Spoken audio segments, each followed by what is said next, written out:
Hey guys, welcome back to Hallways of the Dead. This time I'm gonna try to get the library ending. Not library, gym. Idiot. Okay. It's been a few days since I played this. Distribute my own points. Okay. So I've completely forgotten what I did last time. Okay, so I had, if I recall, I had 4 points of charisma. I had 4 points of intelligence. I sacrificed agility. I had 2 points of endurance. So I poured everything into strength and sacrificed agility. So, if I do the opposite of that, I need to be as fast as possible. And I know that I could just look in each scene and see what it takes to actually complete the scene safely, but I'm not going to do that. Because what's the fun in that? Alright, so if you haven't read these already, go watch my other videos. An intruder. So, I know if we barricade the door... Oh no, I don't know if I can hold this actually, because I don't have any strength. I guess we'll find out here in a second.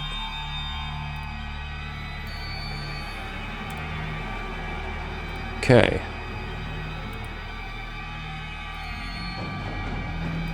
Let's see. Okay, I am intelligent enough to do that.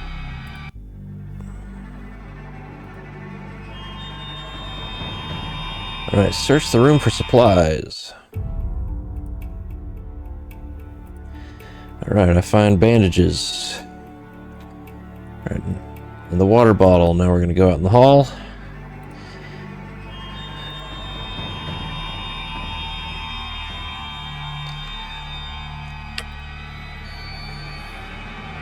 Said I'll try to go a little slower, so if you want to read them, you can. Let's see here. Lower yourself and charge through before it reacts. I don't have enough strength, so I should probably use my agility here.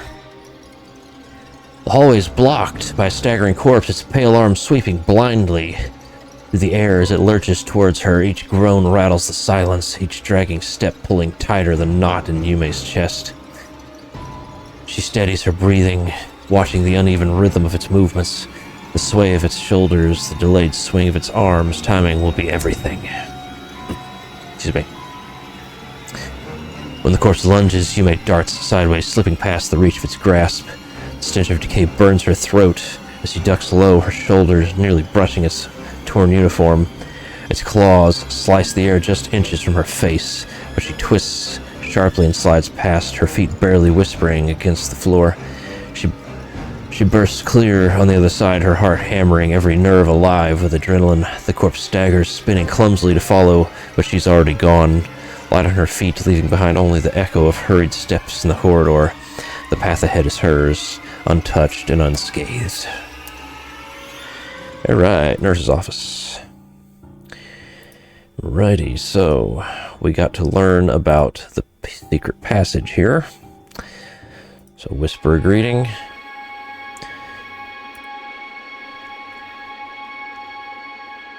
Okay, so we learned about the secret passage. Search for supplies. Okay. We're going to search the storeroom. Again, I'm going to use my... Well, actually, I can use my agility, but I can use also my intelligence here. I got the toolbox. All right. out to the stairs.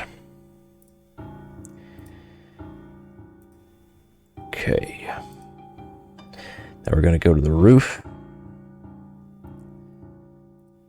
I know to use the toolbox. Oops. Explore the rooftop. Okay, we learned that we are in a quarantine.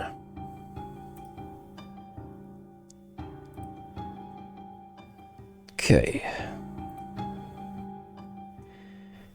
Now we're going to help the wounded student.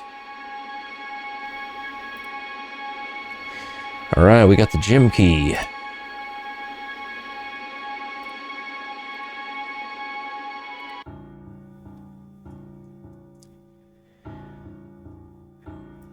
Okay.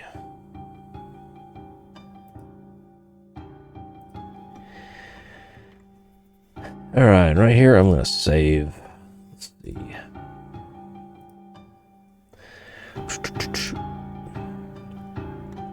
Okay, so I need to go to the canteen first, and I need to try to get into the fridge, I'm pretty sure.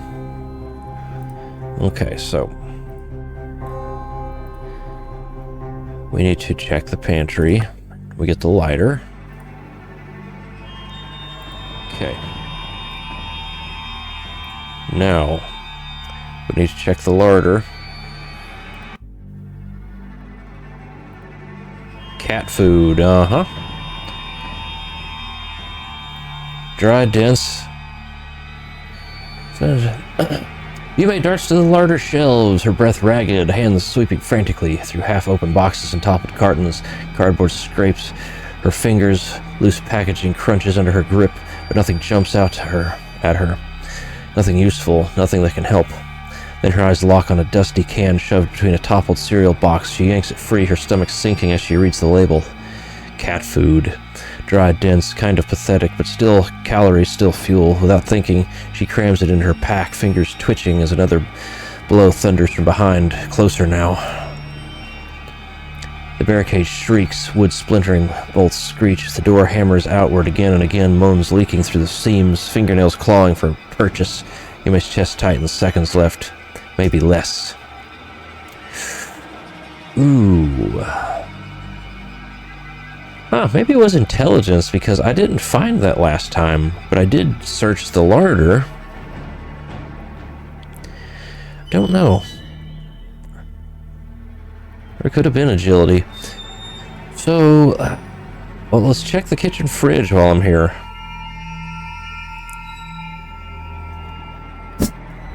It's a stink bug crawling on my microphone. Check the kitchen fridge. Oh, I'm dead. Yumei lunges for the kitchen fridge, her fingertips. Yeah. They're on her. Well, I'm dead. I guess I have to have even more agility to be able to check the fridge in time. Alright. Yes, I met a grim fate. Let's see. Okay. So I guess I have to have even more agility to get into the fridge. But I don't know what that would give me other than maybe something to heal with. Which I don't really need. All I really need is the cat food for my plan. Yep. Got the lighter. Check the larder. Got the cat food. Retrace my steps. Okay, so let's go to the dark room, even though I don't really need to. I get the library key, which I don't really need for this. But I'm trying to learn and do everything I can. Let's see, I need the teacher's room. I want to do the courtyard last to get the cat. Okay. School. Okay, what to do next? Let's see, drive yourself forward, edge closer, outstretch, hoping their eyes don't follow.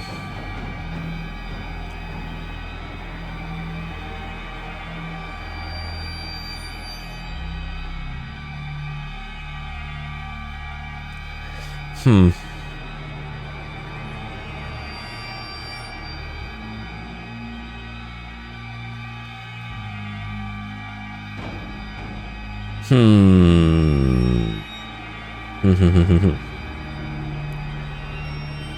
I should have saved.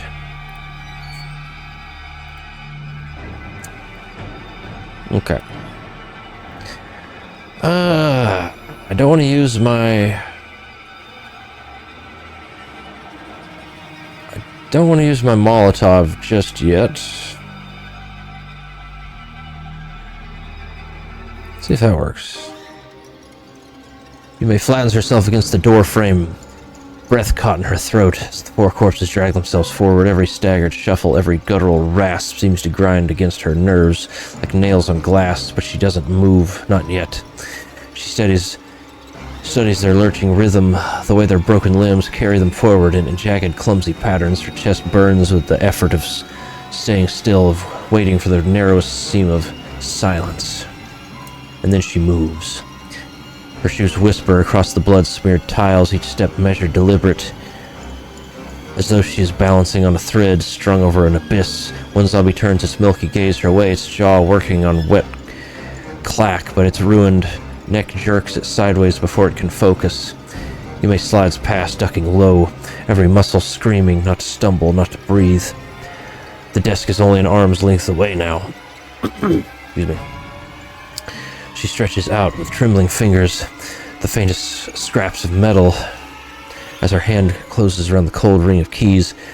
For a heartbeat, the sound seems deafening. The three heads snap in her direction, their hollow moans swelling like an alarm, but Yume is already moving, slipping backwards, crouched low, weaving between the outstretched hands that close on empty air. A rotted fingernail grazes her sleeve, snagging on the fabric for the barest instant, but she twists free, her momentum carrying her forward, her towards the door. She bursts through the frame in a single fluid motion, yanking the door shut behind her before the groaning horde can react. Panting, pressed against the wall outside, she clutches the key ring tight. The jagged teeth jangle faintly, a sound almost too bright against the choking silence of the ruined corridor.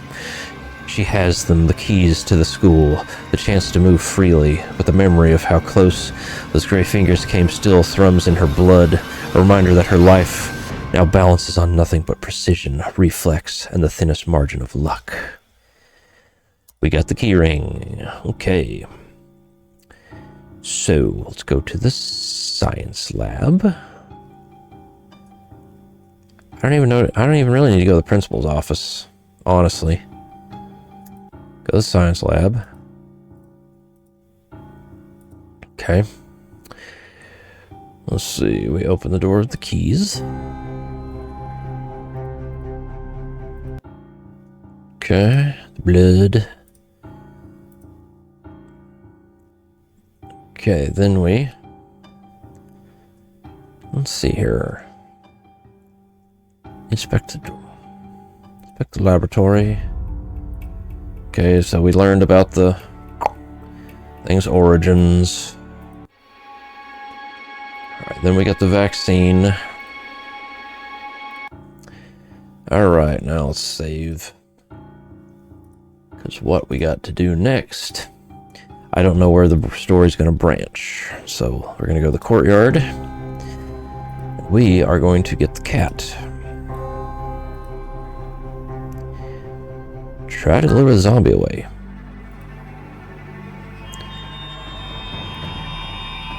Alright.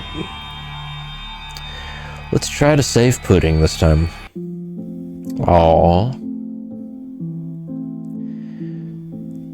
The cat's too dumb to open a can of tuna, come on. Yume kneels low, her eyes softening as she watches the trembling bush. Pudding's green eyes shine through the leaves, wide with fear, her fur bristling. Yume knows words won't be enough this time. Slowly, she slips off her pack and pulls out the can of cat food she grabbed from the kitchen earlier. She opens it with shaking hands, the faint scent spilling into the air. With infinite care, she sprinkles a handful into her palm and stretches it out before the bush. It's okay, Pudding. Look, it's just food. You're safe. For a long moment, nothing happens. The trembling, or the leaves rustle faintly as the little cat huddles deeper, but then, nose twitching, she edges forward step by step, low and wary, until at last her tiny head dips into Yume's hand. She crunches the food with sharp little bites, the tension in her body easing bit by bit. When the last morsel is gone, Pudding doesn't retreat. Instead, she lets out a soft, pleading mewl, circling Yume's legs and pawing at her ankle as though begging to be carried away from this place. Yume's throat tightens and a flicker of warmth piercing through the gloom of the courtyard. She scoops Pudding up, the cat pressing into her chest with a small, rumbling purr.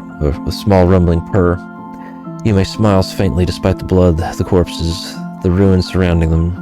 For the first time in what feels like hours, she saves something, someone. Sliding her pack open, she nestles Pudding gently inside. The cat curls down, her green eyes peeking out of the half-zipped flap as her tail flicks. Yume shoulders the weight, glad for it, and turns back towards the heavy school doors. She returns inside, not alone, but with a fragile companion tucked away in her pack, a tiny spark of life carried through the nightmare.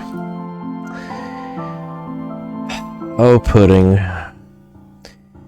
what I have planned for you here in a minute. Alright, let's go to the principal's office. Even though I don't actually need to go in here anymore, if my plan to get out through the gym will actually work.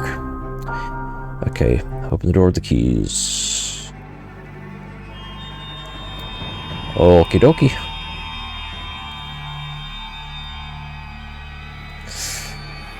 Now, in the gym before, I don't think it gave me the option.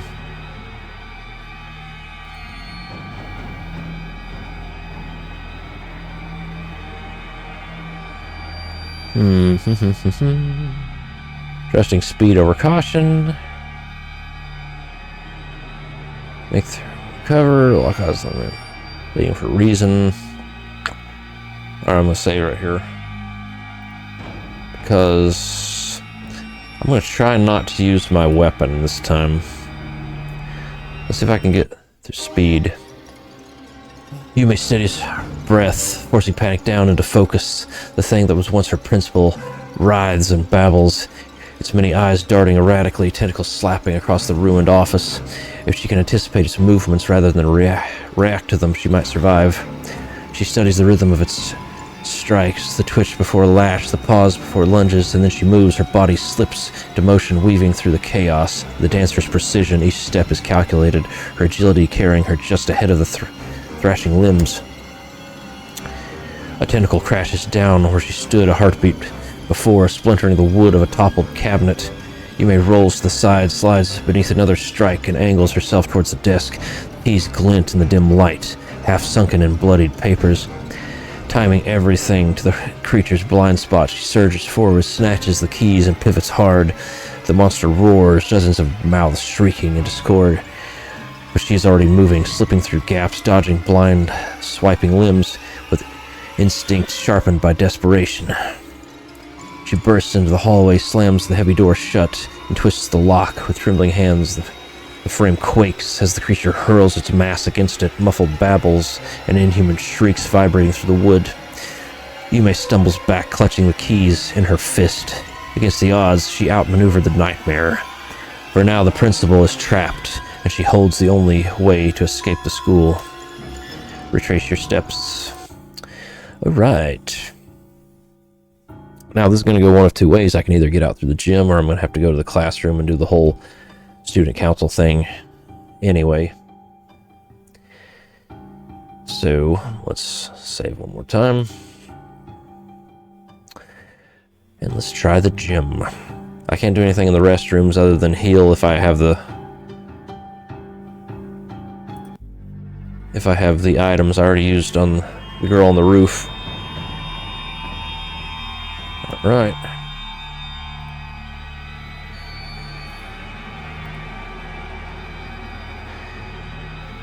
Use everything you've got to reach the Gym storage room.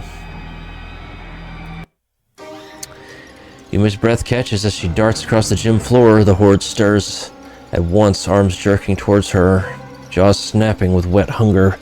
Her heartbeat, she thinks she's too slow until Pudding streaks across the court, tail high, hissing and weaving between the monster's legs. The zombies' turn is won, their attention dragged towards the tiny flash of fur. Their groans rise, their steps falter, buying Yume the opening she needs. She throws herself forward, shoving past the lumbering figures, and skidding into the shadows of the storage room. Her hand fumbles for the key Mina gave her. The lock clicks.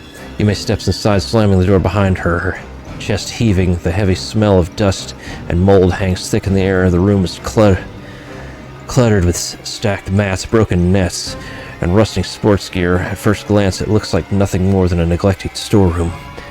But then her eyes catch it, a faint line in the wall, half hidden behind a pile of heavy equipment. A door. Nami's voice echoes in her memory, whispering of a secret passage somewhere in the gym. Yume's pulse quickens. This could be it. Before she can move the barricade, the shuffle of feet grow louder outside. The zombies have caught her scent. Just as panic claws at her chest, a sharp noise rings out again. Pudding, the little cat, darts back into view through a gap in the doorframe, hissing and darting away. The zombies slam against the outer wall, fumbling toward the sound, wasting their strength on empty air. Yume seizes the moment. She throws her weight against the stacked mats and equipment, grunting as she drags them aside. The hidden door creaks open, the stale air of the tunnel rushing against her face. Just as she slips inside, Pudding bolts back towards her, leaping with surprising strength. The cat lands squarely in her half-zipped school bag, eyes wide but trusting. Aw, I saved the cat anyway. Yume pulls the door shut, turning the lock from within. The last thing she hears before the tunnel swallows her is the dull thud of undead bodies slamming against the other side. Too late. With Pudding pressed against her back, she descends into the dark, the narrow passage stretching into unknown depths.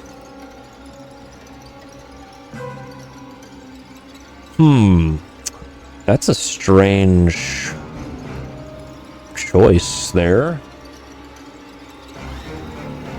Let's hold the cure, I guess. Unless something's gonna jump out and smash it.